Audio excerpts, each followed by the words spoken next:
all I see is pain. I see people's heartache, mainly because there is a lack of understanding. There is the taking on of too much responsibility. It is me. I'm the one that's causing this person to behave this way. We're hurting ourselves, and we're unconsciously hurting other people.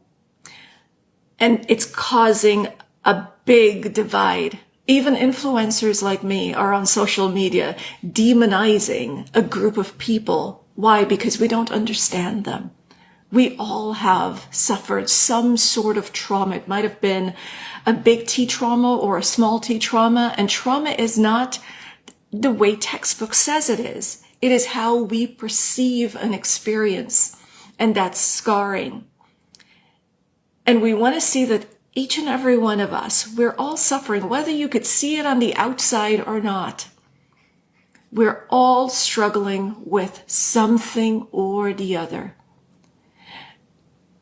And we really need to embrace each other as human beings. First one is how to bring back an ex in a relationship when she is not ready to come into the relationship with me. All right, this sounds like a breakup. You want to build up your self-esteem and self-respect so much so that when someone chooses to walk away from you, you can say, that's all right. I get it. I'm not going to run after you and say, please, please, please stay in this relationship with me. Please, I am so good for you. Why can't you see it?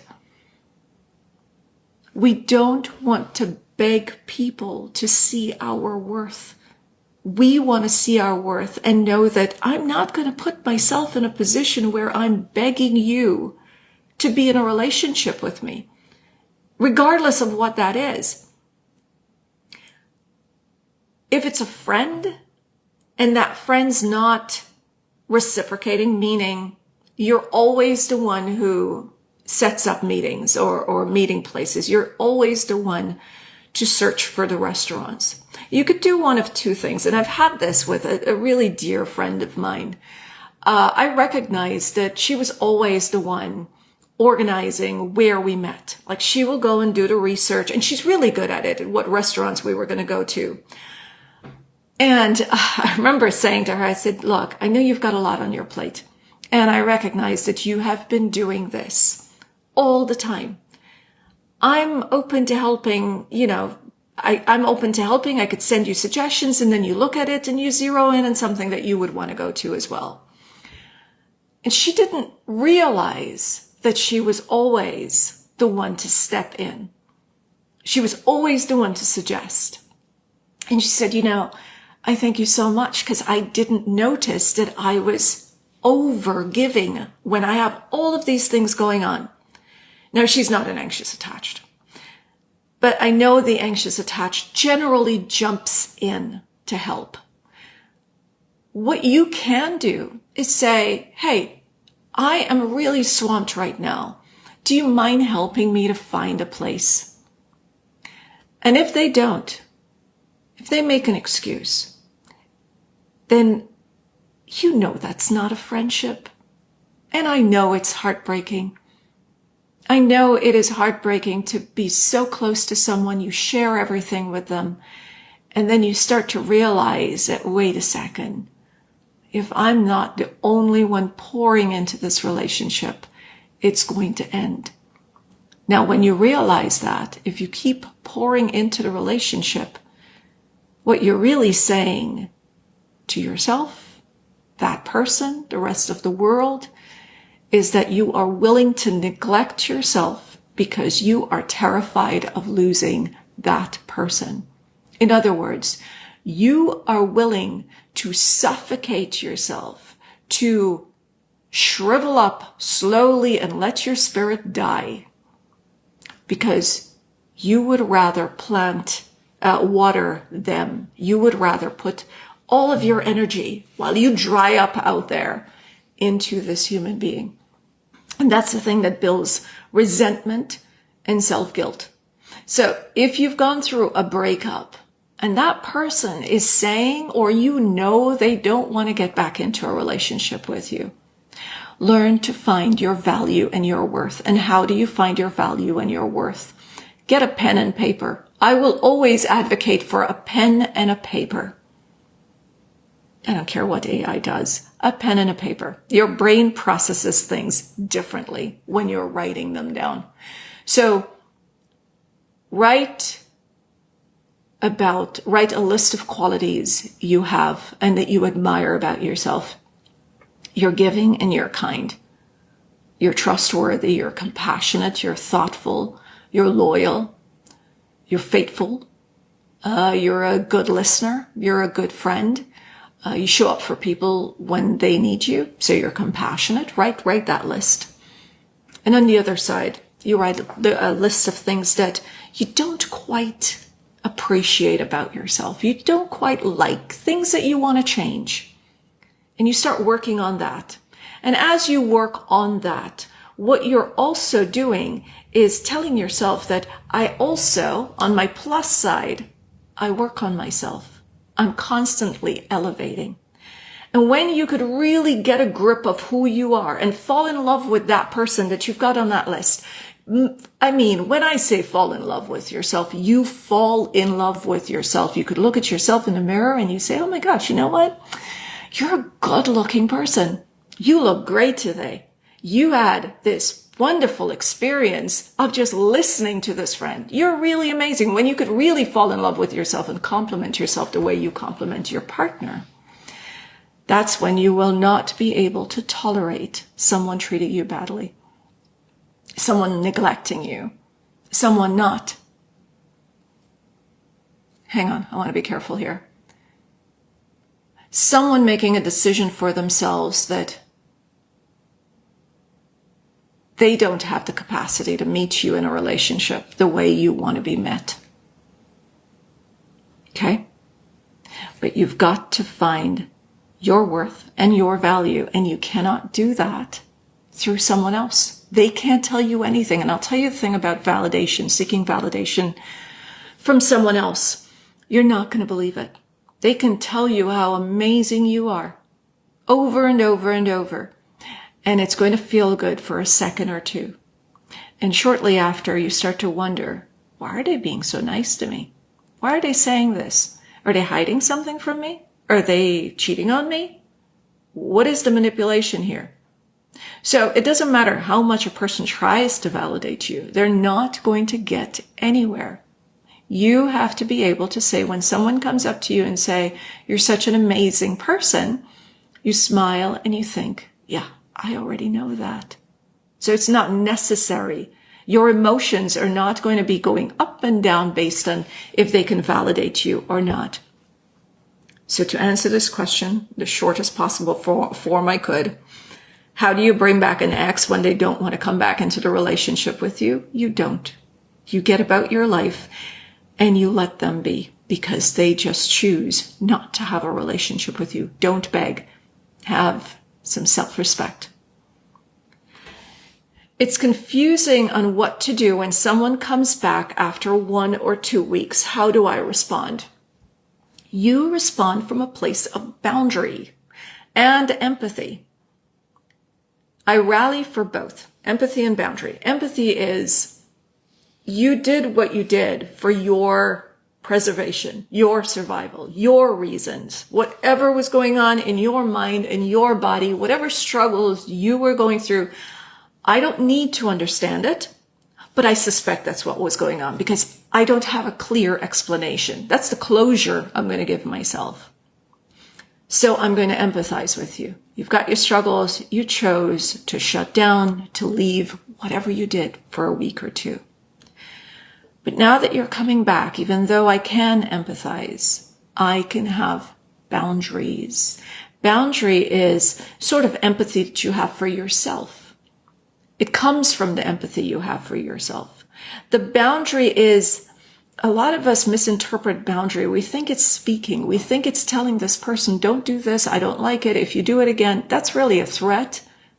If you don't do this, I'm going to do that. That's an ultimatum. That's not a boundary. A boundary is someone does something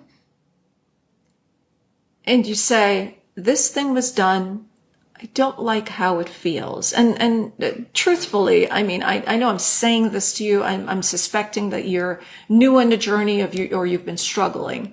Let me first tell you how I deal with a boundary. I look at how people are, what they do, what they say. And I don't say anything to them. I don't need to tell them this hurts my feelings. I can show them that I'm not okay with this. And how do I do that? I excuse myself. If it's a table setting and people are, let's say, for example, being vulgar in their conversations, I don't have to say, hey, I'm uncomfortable with this. This is not okay. You're being disrespectful. I don't have to say any of that, because the truth is they may not be disrespectful to people who are like-minded. But if this thing is affecting me, I'm going to say, hey, do you mind excusing me for a bit? And I step away. I give myself some time, figure out, okay, conversation's probably going to end in about 15 minutes, and then I come back. Now, if they ask, hey, why were you gone for so long? I don't have to lie. I could say, I was a little uncomfortable with the conversation. Done. Not what you did, not what the other person should have done. Now, in a relationship, you might ask, how do I do that in a relationship? My partner doesn't call me and I need to set a boundary. How do I do that? Okay. You don't call them. You wait them out. You get about your life. You don't always have to be the one reaching out. When we reach out constantly, we are saying, I'm scared of losing you, and I'm also going to tolerate whatever you send my way whenever you choose to send it my way. So what you want to do, look at your energy. I don't talk enough about energy here, but energy is a big part of my relationship, how I balance my energy. Right now, I'm in a masculine energy because I have a goal. I have a decision to make. I've got questions here that I need to answer. So the masculine energy is more goal oriented. It makes decisions. It's the do, it's the action. The feminine energy receives, right? This has nothing to do with male or female. We all have masculine and feminine energy. So my masculine energy shows up in the workplace. My feminine energy is with everyone else. It's even, it's with my children. It's in my relationship. It's with my friends. It's more of a feminine energy where you're relaxed and you're grateful and you're accepting things. You're comfortable accepting things.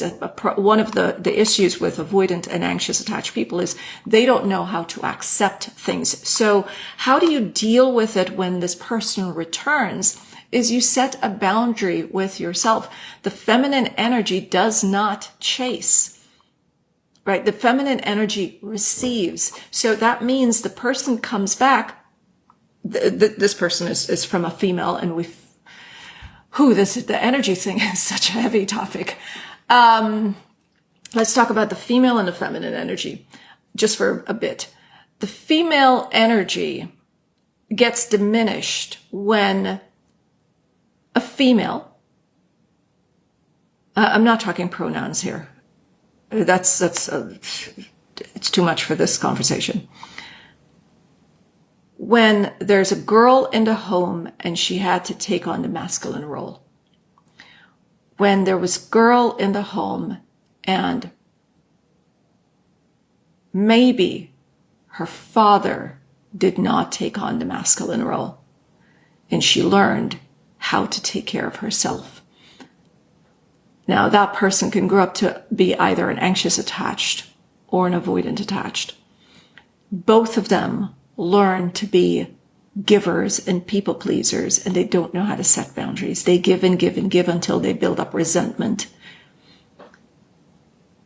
You want to be able to balance those energies. Learn to receive. The anxious attached, just like the avoidant attached, they don't know how to receive. The avoidant attached does not know how to receive love, to receive help, to receive care. The anxious attached is so busy pursuing, so busy taking care of, that they also feel uncomfortable when they have to step back and receive. I know, I've been there. You always want to jump in and help. You always want to jump in and care. So in a case when someone leaves and they come back, receive. Meaning, it doesn't mean that you have to give them a chance. It means listen to what they have to say. And then you decide, does this work for me or not?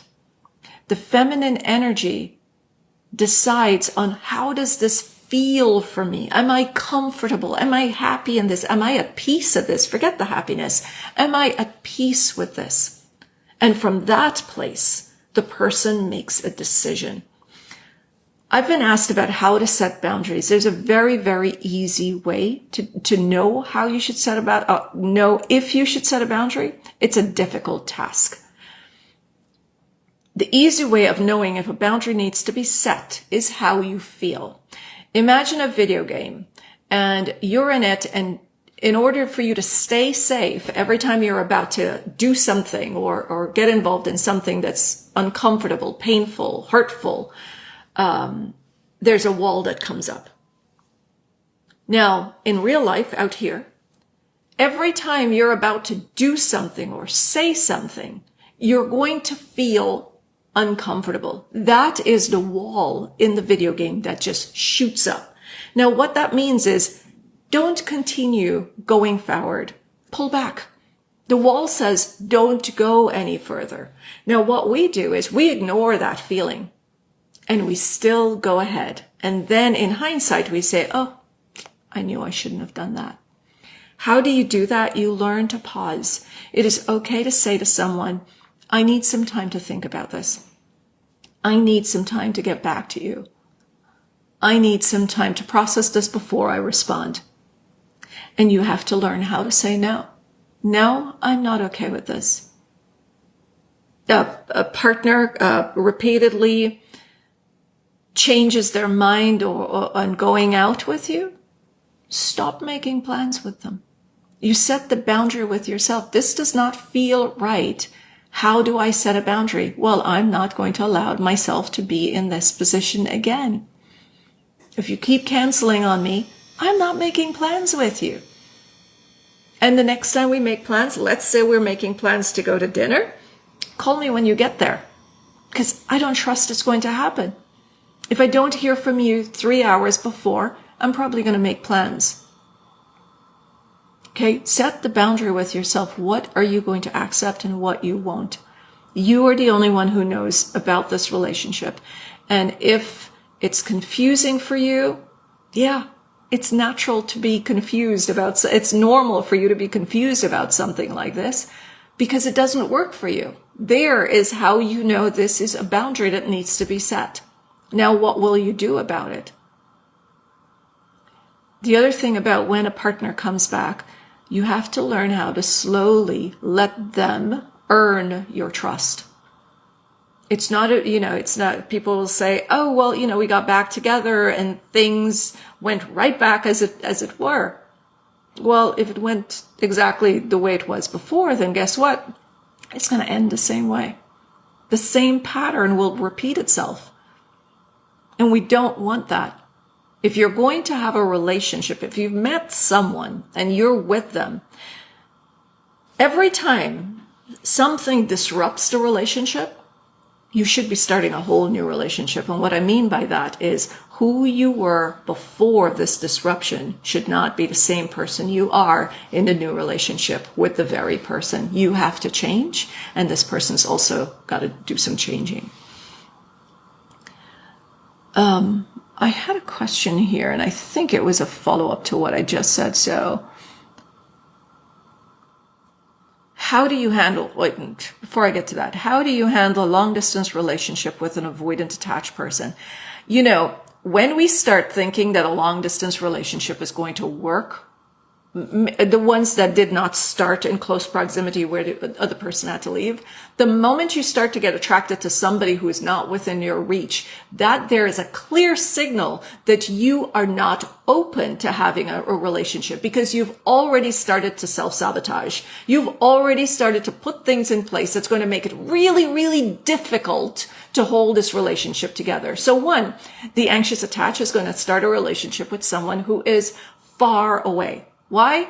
Well, if you're really far away, it's now much harder for me to prove that I'm always going to be there for you. It's so much harder for me to prove that I'm the perfect partner, and now I'm going to wait for you to jump on a white horse and come in and save the day.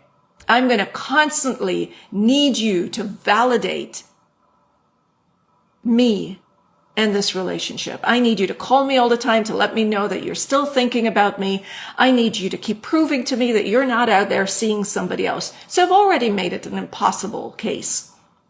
For the avoidant attached person, when you get into a relationship with someone who's not in close proximity, what you're already saying to yourself is, oh, I've got all the space. I don't need to be emotionally available.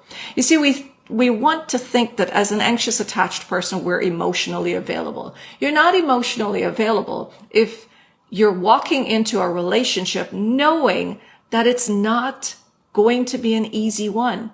You're setting yourself up for failure. And then when it happens, you're like, yeah, I know. No one ever chooses me. They can't because they're so far away. They're busy with other stuff. They can't. Right? So we've got to watch how we self-sabotage. And we do it to ourselves all the time. And don't beat up on yourself. A lot of this is very unconscious. You just have to start becoming slowly aware. What's your mind? What is it saying? It's saying, oh, they're out there. I haven't heard from them in 2 hours. They must be seeing someone else. Talk yourself down. Let yourself know that, no, this is not the script. You're not a child anymore with your parent going out and the fear of them not coming home. You're a grown up. You're different now. You're valuable to people. People love you. People appreciate you. You have to see it first before anybody else could see it. Oh, here's another one. Ma'am, he confused me. He is not telling me what's going on in his mind. I don't know. And he's also not sharing what I should do. Okay, just give me a few seconds.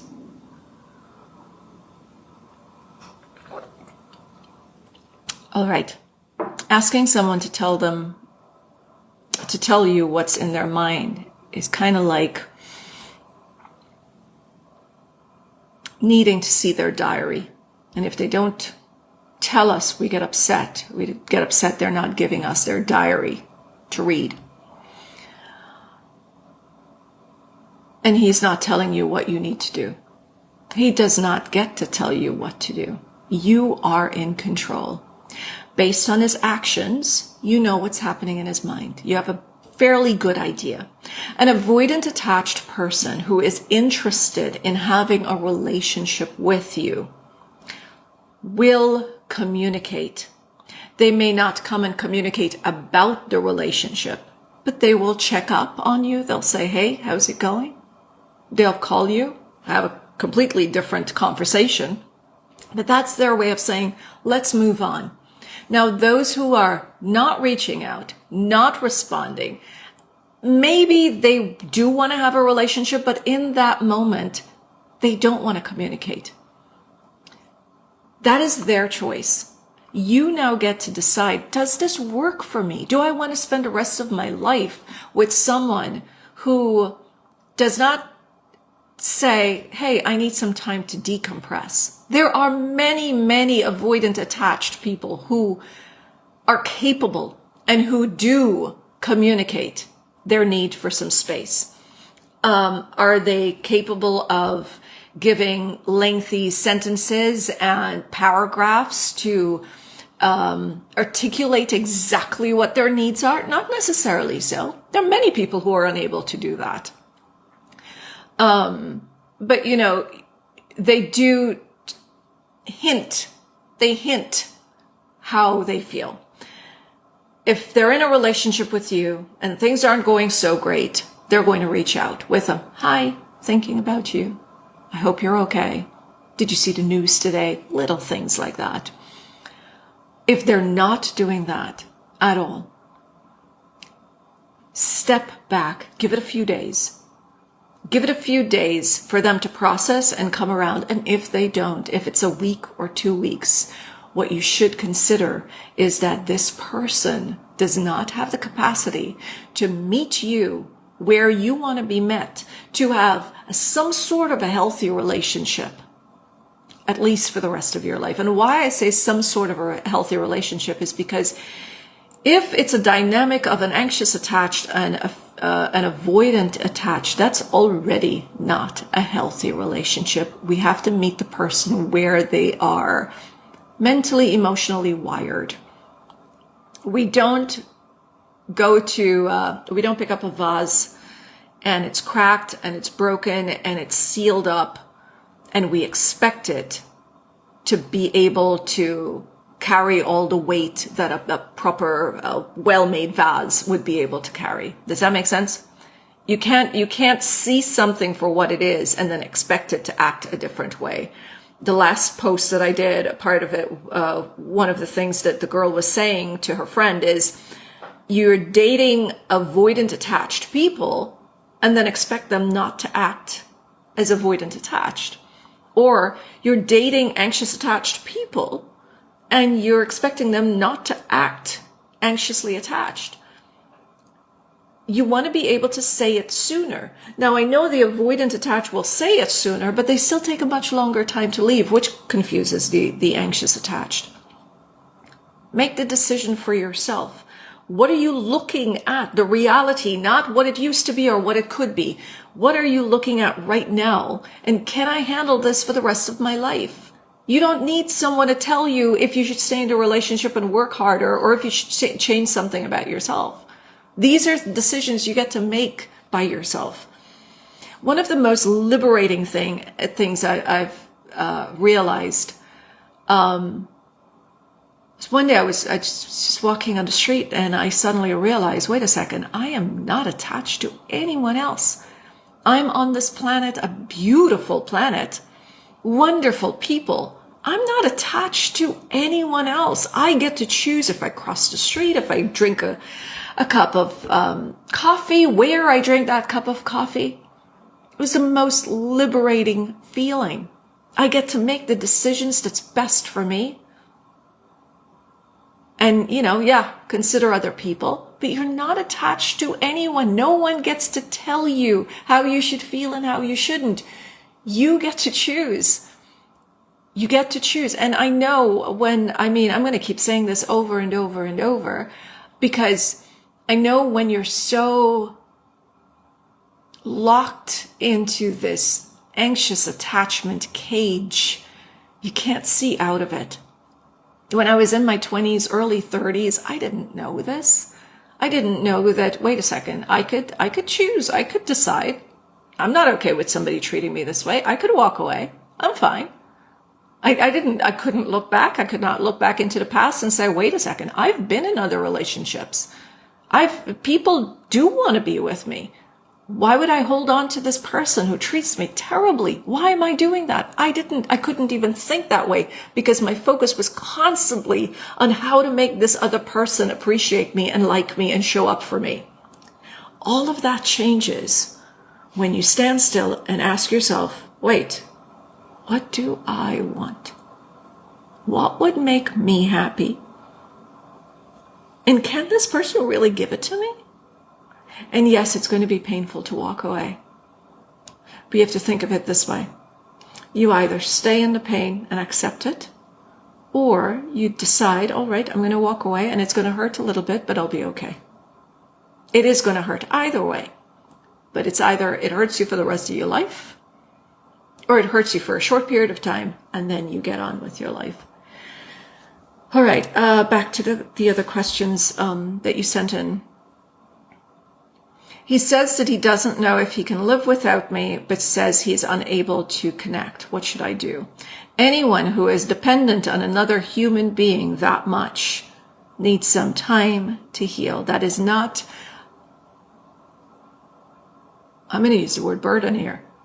That is not a burden that you want to take on. You do not want to be someone's life support.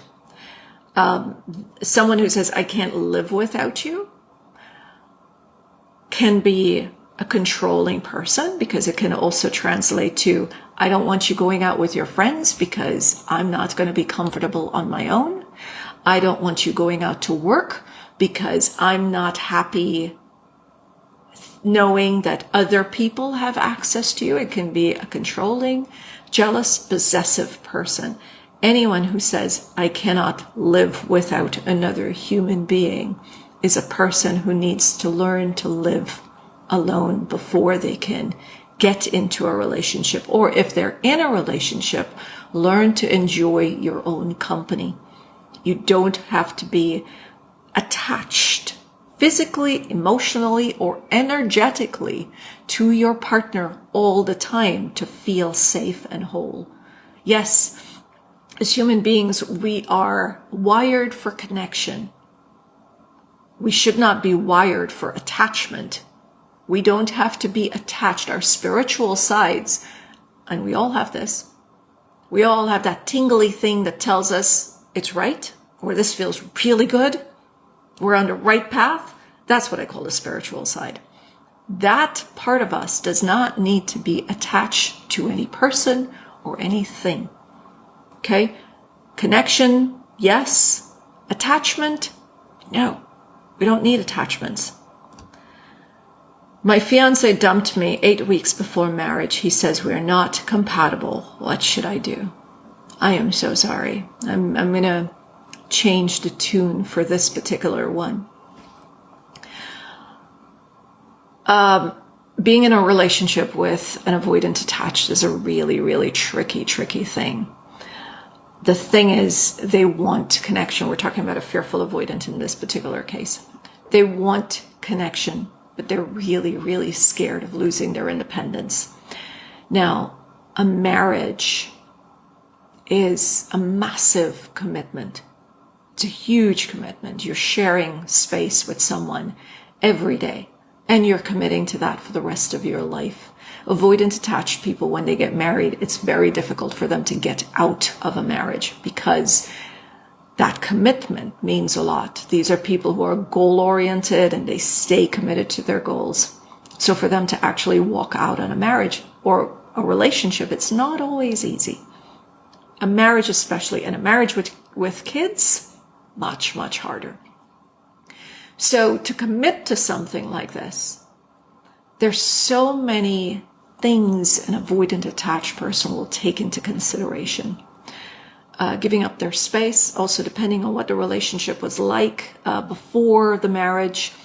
Was it the kind of relationship where this person did not feel like they had the space to do things independently? And I'm not saying go out and cheat. I'm saying just go out with their friends, go to a concert by themselves, go have dinner by themselves without their partner feeling left behind or threatened or insecure. If the relationship was like that and then they get into a marriage or they're going into a marriage, they start to think that, oh, this is only going to get worse. So they start to back off. They start to say things like, I don't see this going anywhere. I'm not in love with you. But also where they say we're not compatible, that can be a possible truth. I want to be as gentle and cushion this as much as I could, because I know this is painful. I don't know. I can appreciate that this must be a really, really painful time, and it's not to put blame on anyone. It is really just to bring about an awareness. I've heard many cases where an avoidant attached person walked away just before they got married. The thing about the compatibility is we don't know if they've said this before or if they thought this way before. See, a lot of times, a lot of people get together and it's really trauma, their past trauma, that holds them together, or the commonality of trauma between the two that keeps them together, keeps them fighting for this. But when you pull yourself back, you've got to ask yourself, do I really like this person? Yes, I may love the person, but do I really like this person? What is it I like about them? What is it that I have in common with them? Or what is it I'm learning from them? What is it they're learning from me? What are the few things that we enjoy doing together? And what are the things that we explore and learn about together? If it's just a relationship of hanging out and having similar friends and knowing each other's families and stuff like that, it's not enough to hold a relationship. I mean, think about it. You're close friends, right? The friendship, you may have specific things that you like about a friend, but that's the thing that you go to that friend for. When you're signing up for a lifetime partner, you want to have more than just one thing in common. You want to have a few things that you've either come together and like, you both have that in common before you met each other. And then as you grow into the relationship, you're picking up other things that you're finding enjoyable. Because this is the person that you're going to be waking up with and going to bed with every day. And hopefully it is for the rest of your life. Okay? How do you respond to this? Oh, what should you do? Sorry. I would say give this some time. Give this some time. An avoidant attached person, I know you didn't say if he's avoidant attached, but they're the only ones who would leave just before a marriage. I would suggest giving this some time, allow the person to really process and think about their actions, and let them come back in their time and give an explanation if that's what they choose. Don't give them too much time, meaning don't sit around and wait for them forever, right? I would say try as hard as you can to get about your life, meet with your friends, do things that bring you joy, heal from this. The reason I'm saying heal from this is even if they do come back saying that they want to continue a relationship with you, you're going to have a hard time trusting them. So you want to start working through feelings of betrayal, disappointment, self-guilt, perhaps. I'm sure you've got a host of feelings, but start working on yourself and trust that this will play out as it should. I'm a big believer in everything happening for a reason, for your betterment. I know it's not always the most comforting thing to hear, but get on with your healing, allow them to process and come back to you with an explanation. And as life happens, as time moves, just give yourself permission to act accordingly. Meaning you don't have to set yourself a timetable on how long you're going to give them, when you're going to text them, what you're going to say, what you're going to return. Go with your feelings. This is a good time to set boundaries based on how you feel. If you feel like the stuff that you have of theirs in your space is affecting your emotional health and your healing, feel free to return it. If you feel like you don't want to keep looking at their stories to see what they're saying and that's hurting you, pause them, block them, mute them. This is time for you. And what happens in the future, you'll make a decision then. But you won't be able to make a sound decision until you focus on yourself and you work on your healing. Think about what needs to be changed within you, not the relationship, within you. When you change what's within you, the relationship will adapt to it.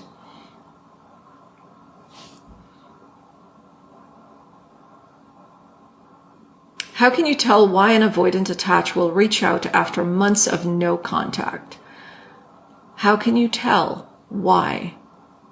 Well, the only way you could tell why is if they tell you honestly.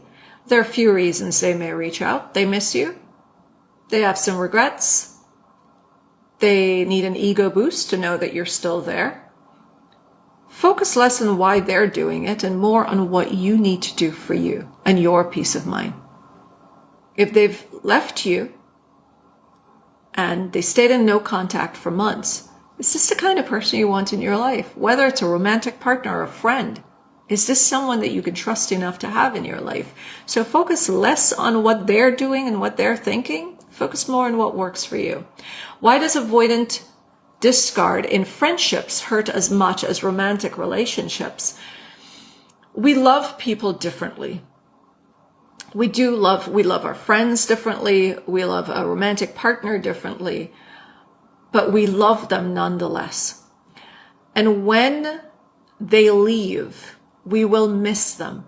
And of course it's going to hurt. We share so much with this human being. What you want to know is that friendships will end. I don't know. I mean, there hardly anyone who, you find would have friendships that's lasted all of their lives. There are people, but you hardly find that. And I will tell you, if those two people step back and ask, why are we really friends? Most cases, it's just because we're familiar with each other, right? So friendships end. People change, evolve, grow into different people, pretty much evolve. And they choose to move on. Other things might be happening in their lives. Don't see it as a discard. See it as this person's chosen a different path and I wish them well. And it's time for me to either continue on my path or choose another path too. It doesn't mean that your paths won't cross again, that you won't be civil and kind to each other, but you may not necessarily have the same kind of friendship as you've always had with that person. That's happened a lot. And as you go through your healing journey and you start to look at the people around you, you start to make decisions then. It's not just going about life I'm not going to even try that.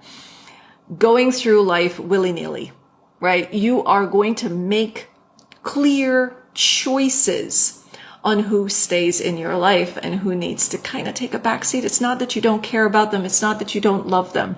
But when you have healed your attachment style enough, you have a clearer vision for what you want your life to look like in the future, who you want to be in the future. And when you want that, you start to look at the other people and you start to ask which energy is giving and which one's taking, which one's adding value and what's taking out of my life.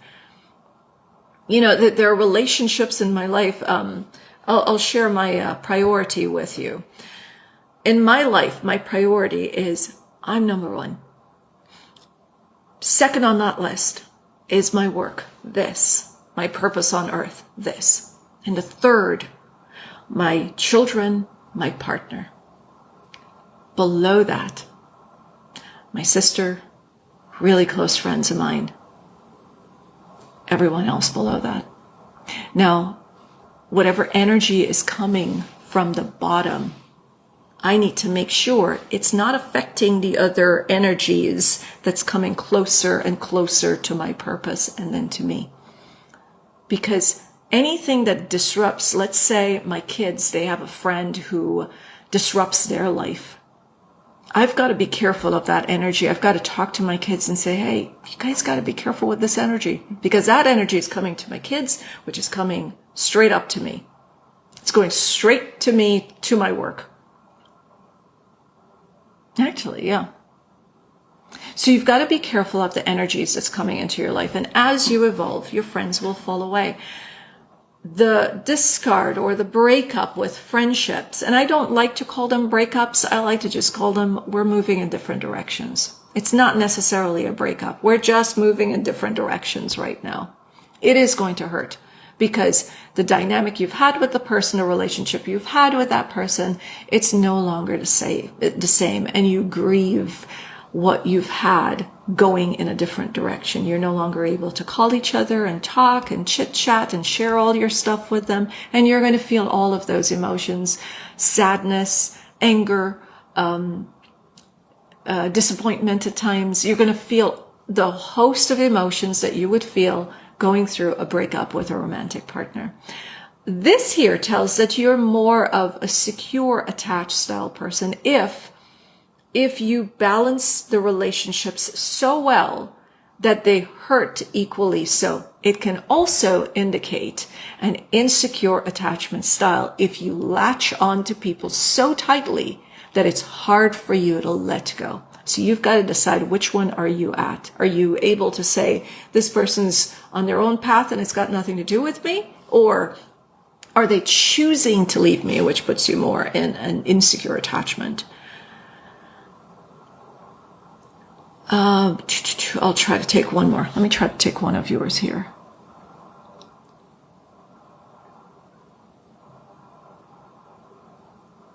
Someone says, I love your content, Annalisa. It helped me so much. Thank you. You're too kind. And I'm really happy I get to do this. Wish I saw this last year. A lot of us will find information when we're ready for it. It's always out there. It is always out there, but it finds us when we're ready for it. All right, here's a question. I allowed someone, a woman, to come in and out way too many times. Unfortunately, I did have the negative feeling when she would disappear, but I allowed it to continue. See, that's the self-guilt I'm talking about, and it's not necessary. You want to be gentle with yourself when you're on this healing journey. You want to say, you know what? I know that if I knew any better, this was not going to happen. But now that I do, what will I do in the next relationship? And what you have to do is monitor yourself all the time. If you go out on a date, first of all, careful with the labels. Don't call it a date. Just say, I'm going to have coffee with another human being. I'm going to connect with another human being and see how this goes. And then when you get back, you ask, how do I feel about this? Oh my gosh, this person's amazing. I've never met someone like this person ever. Slow down. That there is your attachment style, highly activated. You've seen something on an unconscious level.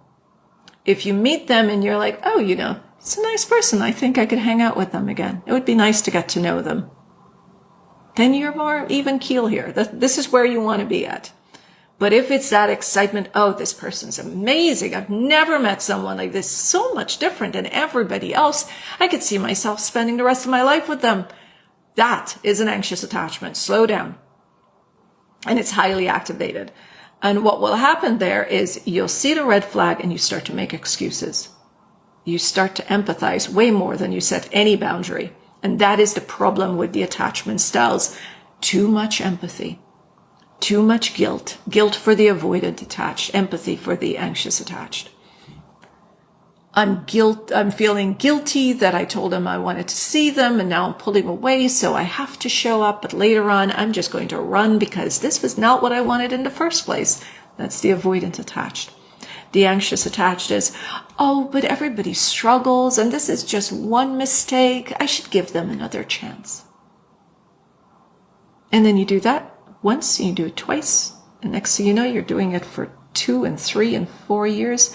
Do I give sessions? Yes, I do. You could DM me on that. How do you know the difference between if it's the end or if it's a pullback?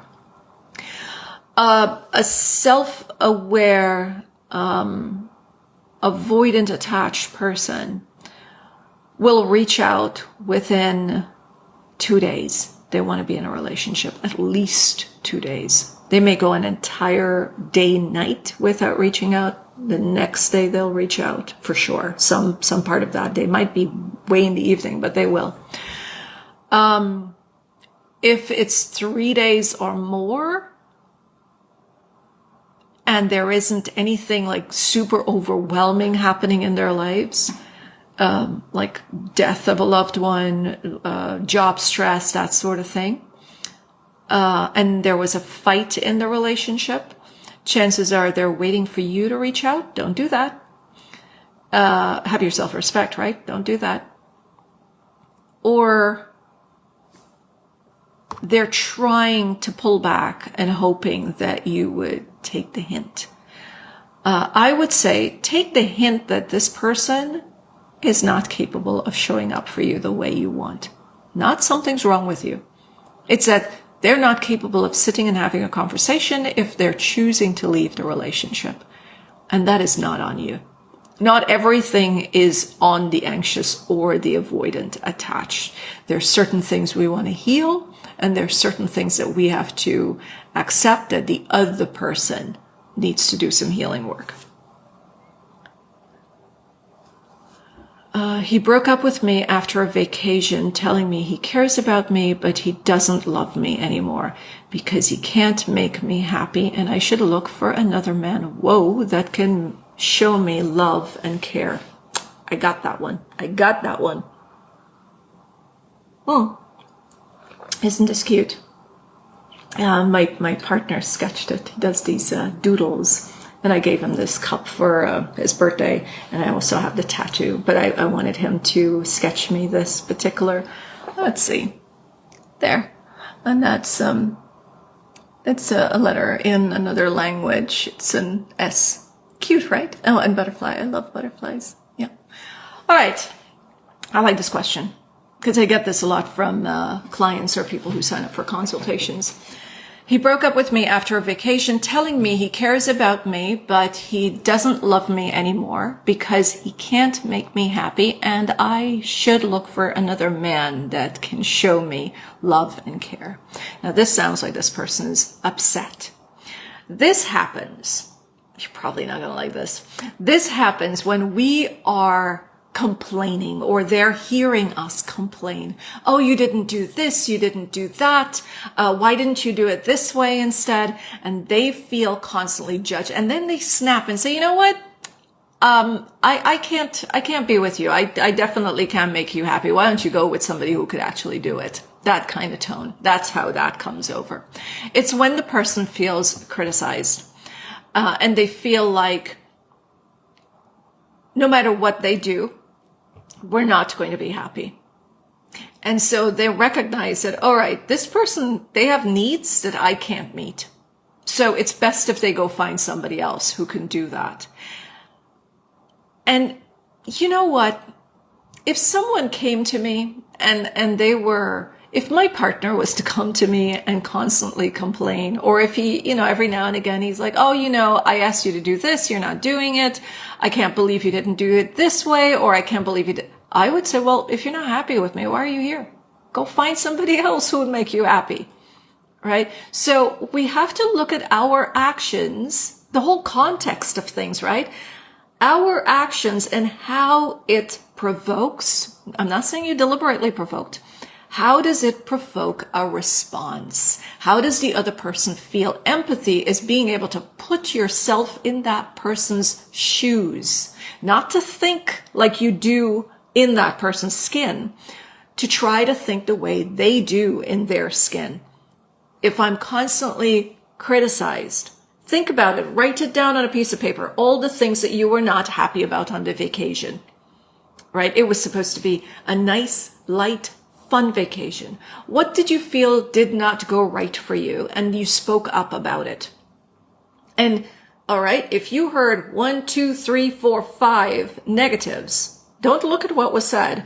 1, 2, 3, 4, 5 negatives in a space of 4-day vacation. How would you feel? How would you feel?